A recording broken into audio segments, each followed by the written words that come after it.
I have to confess that I have let time slip away, and there's no other excuse I can offer to explain why it has been so long since you have heard from me. Some of my thinking throughout the summer was that we were getting so close to opening. Finally, in September, our doors open up and we start the process of being back together again, which was so great. Then we kick off our stewardship campaign. And even though we couldn't come together for breakfast in the parish hall, I was planning on doing something in the sanctuary right after the services. Well, so much for that, now that our doors have closed again. We are all living through this frustration as best we all can. But even in the midst of all this disruption in our spiritual lives, I have seen and I have heard of countless examples where we have been stepping up and helping those in our spiritual community who are in any type of need. Without the ability to talk directly in front of you, I still need to discuss stewardship with you. And I want to split this talk into two sections, 2020 and 2021. Let me start with this year. I cannot thank you enough for continuing to fulfill your pledges throughout a year in which our church doors have been closed. We are currently ahead of budget with regards to pledge income so far year to date.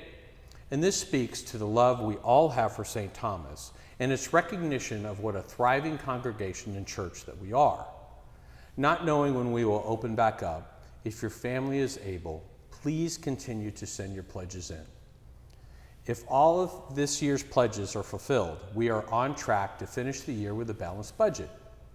And this requires me to speak to the connection between this year and next.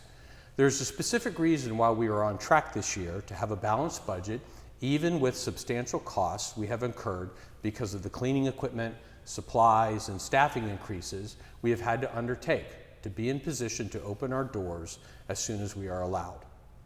Earlier this year, under the recommendation of the Finance and Executive Stewardship Committees, the vestry approved for the application of the U.S. government's Payroll Protection Program in the amount of $80,000.